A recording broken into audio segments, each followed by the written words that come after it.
प्रतिष्ठित कथाकार अब्दुल बिस्मिल्लाह साहब, उर्दू के कथाकार ताज सदारी साहब, हमारे साथी प्रोफेसर वेद प्रकाश और हमारे डिपार्टमेंट के विभाग के अध्यक्ष प्रोफेसर आशिक अली, हमारे विभाग के वरिष्ठ साथी जो यहाँ बैठे हुए हैं, शंभुनाथ तिवारी जी, कमलानंद झा जी, और लिंग्विस्टिक विभाग के जो हैं वो बेग साहब, और इंग्लिश डिपार्टमेंट के और जितने भी मेरे साथी यहाँ बैठे हुए हैं और शोध छात्र हैं, छात्राएं हैं, आप सबको मेरा बहुत बहुत अभिवादन।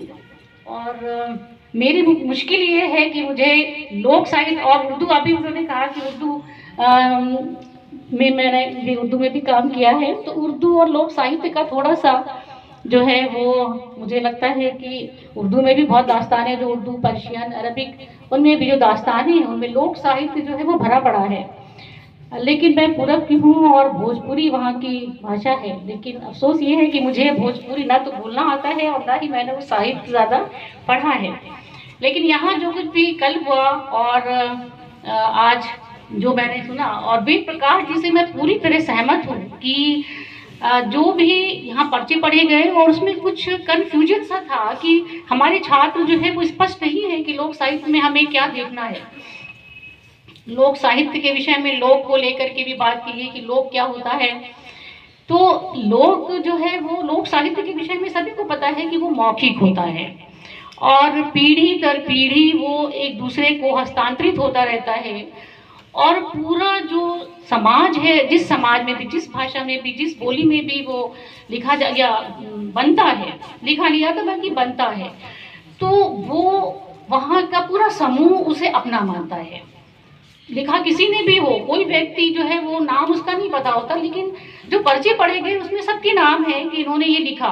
उसमें परफॉर्मर तो होता है कि लोक नाट्य किया जा रहा है या लोक गीत गाया जा रहा है, तो जो परफॉर्म कर रहा है उसका नाम तो हमें पता होना चाहिए होता है, लेकिन जो लोकगीत है या जो लोक साहित्य है उसके रचनाकार के बारे में हमें बिल्कुल ज्ञात नहीं होता कि वो किसने लिखा है। तुक पर तुक जो है वो सारी चीज़ें डूबती चली जाती हैं और वो बन जाता है और पीढ़ी दर पीढ़ी वो चलता रहता है और पूरी संस्कृति को वो व्याख्यायित करता है। मैंने जो एक मेरा ये मानना है कि जो बच्चा जब लोक साहित्य जो है वो हमारी एक तरह से बिल्कुल मूल की तरह से है, जड़ की तरह से है हमारे लिए। हालांकि हम उससे ज़्यादा परिचित नहीं है।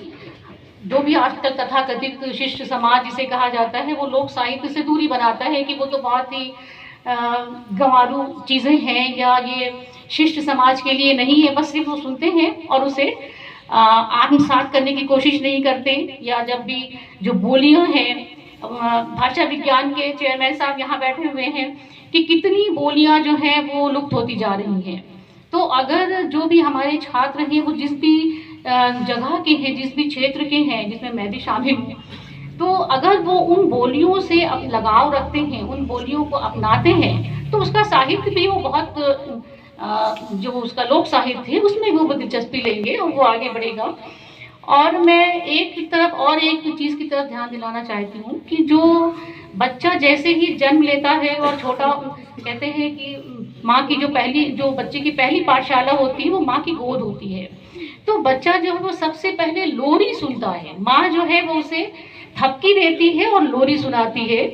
उन लोरियों के कौन निर्माता है या किसने उसे गढ़ा है, किसी का नाम नहीं पता, लेकिन हर भाषा में, दुनिया की हर भाषा में, हर बोली में लोरियां जो है वो होती हैं। तो जो थपकी है वो संगीत का काम करती है और जो लोरी है वो उसे आश्वासन देती है उस बच्चे को कि उसके साथ कोई है, वो अकेला नहीं है, वो भयमुक्त होता है। तो इस तरह बचपन से ही जो है वो लोक साहित्य से बच्चा परिचित एक तरह से होता है उन चीज़ों से जो लोक की हैं। उसके बाद जब हम ये देखते हैं कि लोक साहित्य में इतनी शक्ति है कि वो साहित्य को उर्वरा शक्ति प्रदान करता है, वो खाद का काम करता है। जैसे अभी वेद प्रकाश जी ने रेणु का नाम दिया कि रेणु का जो मैना आंचल है उसको आप देखिए तो उसमें किस तरह से उन्होंने लोक साहित्य को लेकर के जो बातें की हैं उससे पूरा लोक स्पष्ट रूप से सामने आता है कि कैसे ही हर मौके पर जो है वो होली है तो होली पर जो है वो फगवा हो रहा है या जो गीत हो रहे हैं फसल कट रही है गेहूं की तो चैता गाया जा रहा है। और जाट जटिन जब बारिश नहीं होती है, कमलानंद झा जी जो है उससे ज़्यादा परिचित हैं कि जब बारिश नहीं होती है तो जाट जटिन नाटक खेला जाता है और स्त्रियां ही खेलती हैं और पुरुषों को देखना उसे मना होता है। अगर पुरुष कहीं से चुप करके देख लेते हैं तो पंचायत हो जाती है। ये रेणु जो है वो हमें अवगत कराते हैं इन चीज़ों से।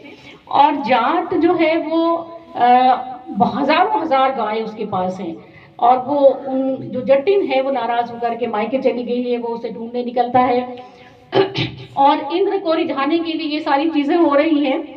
और उसके बाद जो है वो हल बैल चलाती हैं स्त्रियां। फिर जो बड़े किसान हैं वहाँ के या बड़े बूढ़े लोग हैं उनको वो गालियां देती हैं।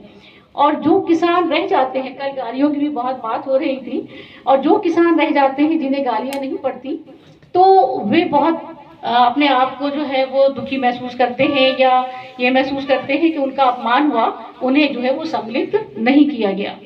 तो इस तरह से बिकटय एक उसमें जो है वो बिकटय की रचना होती है या बिकटय जो है गाया जाता है। तो डॉक्टर प्रशांत जो है वो बिकटय खमार खुल रहा है, यानी जो साल भर का लेखा जोखा जो है वो होने वाला है और उसमें जो है वो बिकटय गाया जा रहा है। उसमें पूरा जो है वो प्रतिरोध का स्वर दिखाई देता है। जो वहाँ के लोग हैं इतने निर्धन हैं, अशिक्षित हैं, उनमें बिल्कुल सामर्थ्य नहीं है कि वो शोषण के खिलाफ आवाज़ उठा सके, लेकिन जब बिकटय करते हैं वो तो वो हर एक को खूब अच्छी तरह से अपने प्रतिरोध का जो स्वर है वो दर्ज करते हैं। उन्हें किसी तरह का कोई भय नहीं होता और लोग भी उसे बड़े सामान्य रूप से उसे लेते हैं। तो रेणु ये दिखाते हैं कि जो लोक साहित्य है या जो लोक गीत है, लोक नाट्य है, उसमें कितनी सामर्थ्य होती है। बिकटय के बारे में डॉक्टर प्रशांत ये प्रश्न करते हैं कि ये लिखा किसने है। विद्यापति के गीत तो समझ में आ रहे हैं कि विद्यापति के हैं, लेकिन ये बिकटय की रचना किसने की है। तो तहसीलदार साहब हंसते हैं और हंस के कहते हैं कि क्या इसको लिखने के लिए भी कोई तुलसीदास और वाल्मीकि होना चाहिए, ये तो खेत में ही तुक पर तुक जो किसान हैं वो गढ़ लेते हैं और वो बिकटय बन जाता है। तो इस तरह से जो लोक साहित्य है वो हमारे साहित्य को, जिसे शिष्य समाज का या परिनिष्ठित साहित्य है, उसे भी बहुत अधिक उर्वरा बनाते हैं, बहुत अधिक प्रभावशाली बनाते हैं। झीनी झीनी बीनी चदरिया के लेखक हमारे सामने मौजूद है, ये हमारे लिए बहुत गर्व की बात है और आज मुझे मंच भी साझा करने को मिला है, मैं बहुत खुश हूँ इस बात से।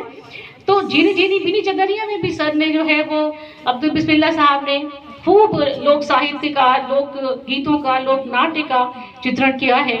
तो इस तरह से जितने भी आंचलिक उपन्यासकार हैं उन लोगों में ये चीज़ें देखने को मिलती हैं। और देवेंद्र सत्य जो संग्रह की बात आती है लोक साहित्य के, कि लोक साहित्य का संग्रह अगर होगा तभी फिर उसका विश्लेषण किया जा सकता है। और देवेंद्र सत्यार्थी को हम इस मौके पर कैसे भूल सकते हैं कि उन्होंने जो है वो बहुत वर्ष गीत एकत्रित करने में अपने लगाए और उन्होंने जो है वो अपना पूरा वेश बदल लिया था, दाढ़ी बढ़ा ली और बाल बढ़ा लिए, बिल्कुल सन्यासियों का सा वेश उन्होंने धारण कर लिया था। साहिर लुधियानवी ने एक आलेख लिखा है उनके ऊपर, रोशनी की मीनार देवेंद्र सत्यार्थी, ये उर्दू में लिखा था, हिंदी में भी इसका जो है लिप्यांतरण किया है अली जावेद साहब ने, जो जीयू में है। और 15-16 की आलोचना में, ये 2015-2016 की आलोचना में प्रकाशित हुआ है। मैं थोड़ा सा उसका अंश पढ़ना चाहूँगी कि किस तरह से वो जब उसको एकत्रित कर रहे हैं तो वो खुद देवेंद्र सत्यार्थी के विषय में लिखते हैं कि इन गीतों को उर्दू, हिंदी या अंग्रेजी में ढालते वक्त कभी कभी मुझे ऐसा महसूस होता है जैसे किसान औरतें और मर्द मेरे गिर्द हल्का बनाए हुए खड़े हों और कह रहे हों, सन्यासी हमने तुम्हें अपना समझा था, तुम पर भरोसा किया था, तुम हमारी सदियों की पूंजी को हमसे छीन कर शहरों में फरोख्त कर दोगे, ये हमें भूल कर भी शक नहीं हुआ था, लेकिन तुम हम में से नहीं थे, तुम शहर से आए थे और शहर को लौट गए। अब तुम इन गीतों को जो हमारे दुख सुख के साथी थे, जिन पर अब तक किसी फर्द के नाम की मोहर नहीं लगी थी, अपने नाम की छाप के साथ बाजार में बेच रहे हो और अपने बीवी बच्चों का पेट पाल रहे हो। तुम बहरूपियो हो, फरेबी हो, दगाबाज हो और फिर वो जलती हुई आंखों से मुझे घूरने लगते हैं।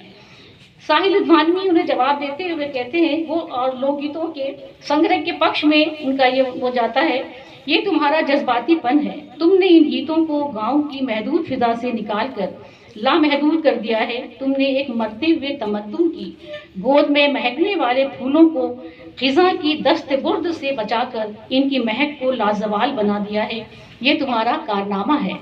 तो इस तरह से जो संग्रह की बात है उसमें आगे आना चाहिए। जो भी समर्थ हैं, अब बहुत सारी संग्रह तो आ ही चुके हैं, लेकिन जो और समर्थ हैं उन्हें चाहिए कि उसका संग्रह करें। और फिर जो एक महत्वपूर्ण बात है कि आज जो है वो हमें लोक साहित्य जो है वो विभा शर्मा ने जो बात की थी सुबह की, लोक साहित्य को फिक्र नहीं है बचने की, बल्कि हमें इस बात की फिक्र है कि हमें कैसे जो है वो देखना है लोक साहित्य को। तो मेरा ये कहना है कि आज आदमी इंसान कितना ही आधुनिक क्यों ना हो जाए, उसके भीतर जो एक लोक मानस है वो कभी नहीं मरता है, वो हमेशा जिंदा रहता है और सहजता उसे पसंद है। हर व्यक्ति को बनावटीपन से उलझन होती है या कृत्रिमता जो है पसंद नहीं आती।